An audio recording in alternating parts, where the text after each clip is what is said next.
Bien. Salut. Ça va?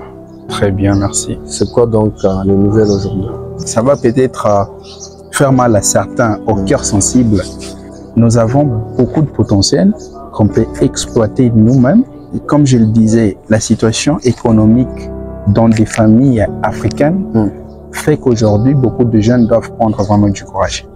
Ils doivent être courageux. Pourquoi? Parce que un jeune qui est né dans une famille pauvre, lui, consciencieusement, psychologiquement, il a une petite boule qui lui dit, voilà, c'est toi peut-être qui peux délivrer ta famille. Alors, il a besoin de se sacrifier à 100% pour qu'il soit stable financièrement. Parce que nos parents africains, quand ils nous mettent au monde, c'est pour que nos enfants c'est ça, en fait, la richesse, n'est-ce pas, des Africains, comme on le dit. Pour que plus tard, nous prenions un peu soin de nos parents. Mais déjà, la conjoncture, la situation politique ou le système politique ne permet pas cela. Les jeunes, il y a certains, donc on ne peut pas dire, tous les jeunes. Non, il y a certains jeunes qui ont compris que voilà, malgré la situation politique, on doit s'adapter, on doit vivre avec, donc on va se battre. Parce que nous vivons dans les deux cas. La vie, elle est telle qu'elle est. Soit on accepte de vivre avec, soit on accepte de sortir dans cette vie qui est comme une zone de confort. On sort dans cette zone de confort pour aller faire mieux et stabiliser la situation. Sinon, si on ne fait pas quelque chose, donc on reste dans la même situation. Et en ce qui concerne les opportunités, l'Afrique offre beaucoup d'opportunités en ce qui concerne les affaires. Et qu'est-ce qui motive vos jeunes? Parce que je me vois en Afrique où nous avons presque tout, sur tous les plans. Dans tous les domaines possibles, en Afrique, c'est vraiment une panoplie d'opportunités qui changent. Et les jeunes se donnent le luxe d'aller, c'est pas moi, s'embrouiller dans des pays occidentaux. Ce qui est vrai, c'est que ce soit en Afrique ou dans les pays occidentaux, la vie n'est pas facile. La vérité, c'est que les télévisions montrent ce qui est beau, ce qui est belle. On ne peut jamais dire on ne peut jamais dire aux Africains qu'en Europe, il y a des gens qui dorment dehors. Un Africain ne peut jamais accepter ça. Pourquoi? Parce qu'à la télévision, il voit en France, il voit à Paris, les Tour Eiffel. C'est du paradis. Il voit, bon voilà. C'est difficile de comprendre cette situation si on n'est jamais sorti de son pays d'origine. On ne peut jamais comprendre cela. Mais quand on sort de ce pays d'origine, on part dans un autre pays, on arrive, on se dit, ben, c'est presque la même chose. La vie, elle est presque pareille. Moi, je crois que je me relance avec le dernier mot que tu as souligné. La vie, elle est difficile partout. La vie, facile partout. Que ce soit en Afrique, que ce soit en Europe, la vie, elle est la même. C'est que les gens doivent savoir ce que les jeunes doivent apprendre à se lancer. La plupart de nos jeunes, ils sont dépourvus du courage. Il y a Zamenga de Tukezanga qui dit, Batukezanga je crois, il dit, la vie c'est comme un panier qui contient des arachides non décortiqués. À chacun, celui qui veut prendre deux sous, il peut prendre, il s'en sert. Celui qui veut prendre, c'est pas moi, un sac. Et c'est selon la force de tout un chacun. Je comprends cette situation, c'est ce que Donald Trump a dit d'ailleurs. Il a dit, il faisait la comparaison de la vie et du business. Il dit, la vie, c'est comme le business. Ce n'est pas un restaurant où on va venir te servir. Donc, tu dois te servir toi-même. Et quand on ne sait pas saisir les opportunités, on ne sait pas comprendre c'est quoi l'opportunité, on ne sait pas se lancer, et c'est fini, on se perd. On reste sur, c'est pas moi, les idéaux, sans pour autant passer en action. Donc, les jeunes Africains que nous sommes, devons comprendre incessamment que la vie, il faut apprendre à l'affronter. La vie doit s'affronter. Justement, le succès, la réussite, ça ne sera pas un cadeau, alors un cadeau plutôt qu'on doit t'offrir sur un plateau. Alors, le succès, la réussite, la stabilité financière, comme on aime bien rimer, ça doit émaner d'un travail acharné, de l'endurance.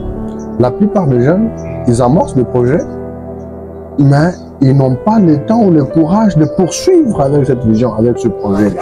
Il y a manque d'endurance. Et quand on n'a pas d'endurance, vous voulez planter l'arbre aujourd'hui et récolter le fruit le soir.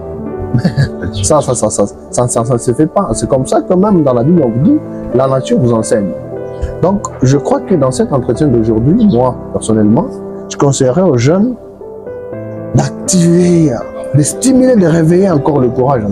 Même Dieu lui-même, Dieu travaille avec les courageux. C'est comme ça qu'il dit, même dans les Écritures. Prends courage, fortifie-toi. J'agirai avec toi comme je l'ai fait avec Moïse. Donc, Dieu ne travaille pas avec les paresseux. Justement. Il faut pas rester à envier les autres.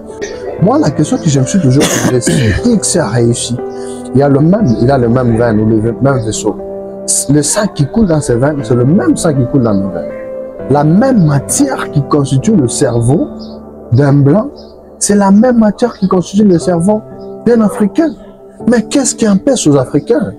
S'il faudrait qu'on puisse descendre jusqu'à épingler, n'est-ce pas, ou à mettre en exergue le Congolais. Au Congo, tout le monde pense que la richesse du Congo, c'est seulement les sous-sols. Non, mais attention. Non, pas seulement les sous-sols, parce qu'aujourd'hui, tout le monde pense qu'il faut aller en politique pour gagner de l'argent. Par exemple. Ouais, c'est un camp. Alors que le Congo offre beaucoup d'opportunités aux jeunes. Et le Congo a plusieurs richesses. Je vais rester dans les mêmes optiques, hein, de dire que la vie, elle est difficile partout. Je répète une phrase de Sarkozy, l'ex-président français. Expliquez aux jeunes que ton destin est dans tes mains, que si tu travailles dur, que si tu prends des risques, que si tu ne crains pas l'échec, tu pourras rencontrer le succès et monter tout en haut. C'est d'où que tu sois, où que tu sois né, tu peux aller tout là-haut. Moi, je m'appelle Sarkozy.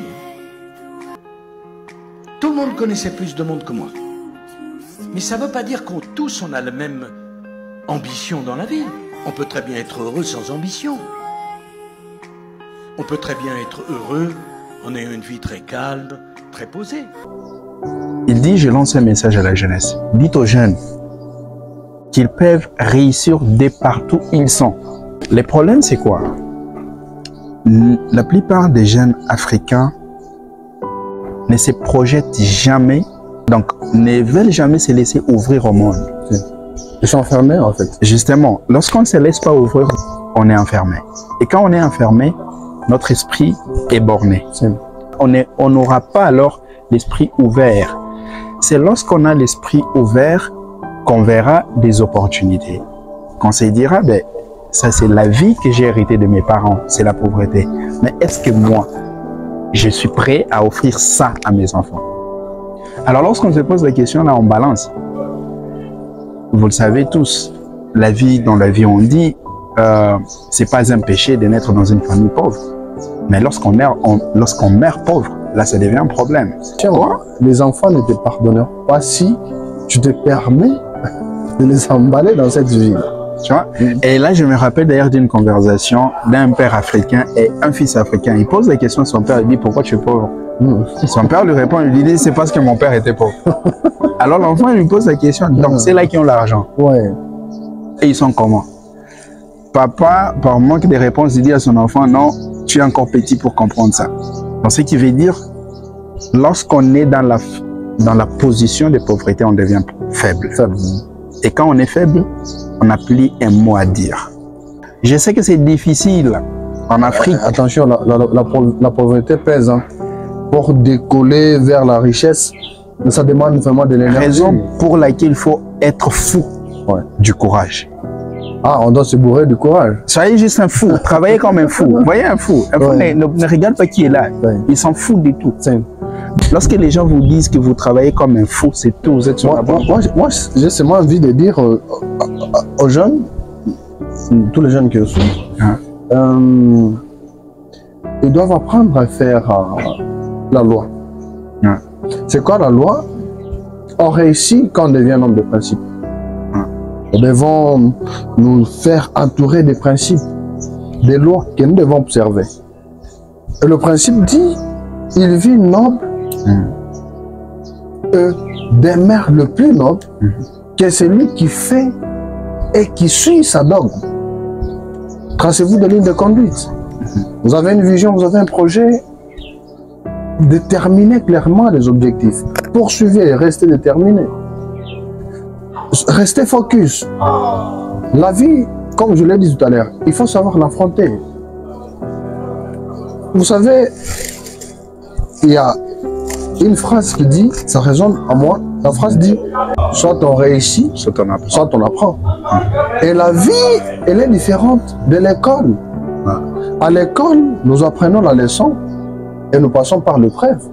Tandis que dans la vie, nous commençons par l'épreuve. C'est l'épreuve qui nous donne une leçon. Donc si hier tu as échoué, l'échec fait partie de tes épreuves qui doivent te donner une leçon. On doit apprendre de nos erreurs, de nos échecs pour se relancer. L'échouant, c'est celui-là qui tombe sans se relever. Mais celui qui tombe et qui se relève, qui active encore ses forces, lui là, il a besoin d'une réussite.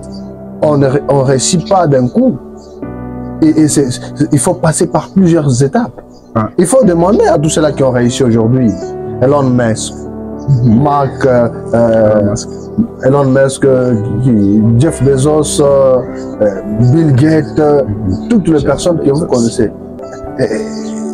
Ils sont le Jeff Bezos. Non, en Afrique, on dit ils ont travaillé. Tu sais que parmi les quatre ici, je crois, c'est Bill Gates, entre Bill Gates et Jeff Bezos, il y a une personne qui est née ici en Afrique. Non, Bill Gates, il est nigérien. C'est Bill Gates. Bill Gates, il est nigérien. Lui, il est nigérien, Bill Gates. Hein? Alors, entre Mark Zuckerberg et Jeff Bezos, il y a une personne qui est née à Preto. Ok. Ça va être Jeff Bezos. Jeff Bezos. Ouais, ça doit être vrai. Non, c'est un Africain.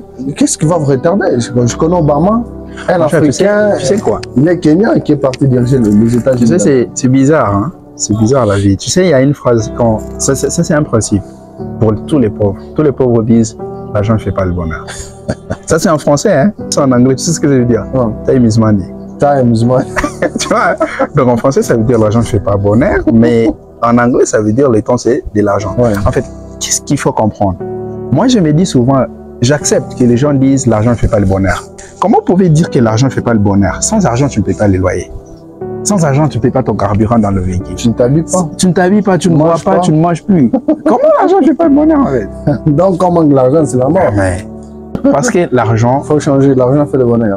L'argent résout, donne la solution à nos problèmes. Et on n'aura jamais le bonheur si on a des problèmes. Alors quand l'argent résout, donne la solution à nos problèmes, on a quoi? Nous avons la paix du cœur, c'est d'abord le bonheur par excellence. Comment vous allez me dire, moi, qui ai par exemple hérité la pauvreté de mes parents, vous me dites que l'argent ne fait pas le bonheur? Est-ce que vous pensez vraiment que je suis un fou pour que je vous accepte? Donc en finish, pour finir, en fait, on peut dire que la vie, elle est telle qu'elle est. Il faut accepter de se battre. La vie, elle est là, et c'est comme ça qu'on nous l'a offerte. C'est la nature. Mais c'est à nous d'accepter de changer notre façon de vivre ou pas. Si on veut vivre dans la pauvreté, on accepte ce qu'on est, on reste dans ce qu'on est. Mais si on veut changer, on se dit, la vie que moi j'ai héritée de mes parents, je ne vais pas offrir ça à mes enfants. Du coup, je dois changer mon mindset, ma façon de voir les choses, ma façon de penser. Heureusement que tu as bien chuté.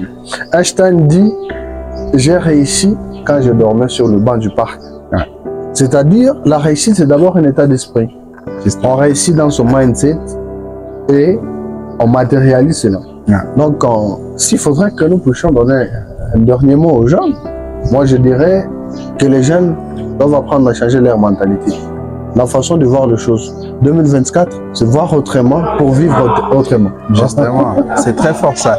Tu as un projet, ne pense pas que tu vas réussir dans une année. Un bon projet, Jack Ma, qui est le milliardaire chinois, il a dit, lorsque vous avez un bon projet, espérez réussir dans 10 ans. Lui, il a dit 10 ans. Donc, c'est-à-dire travailler fort pour que dans 10 ans, vous puissiez réussir. Mais si vous espérez dans 2-3 ans, là, vous allez abandonner.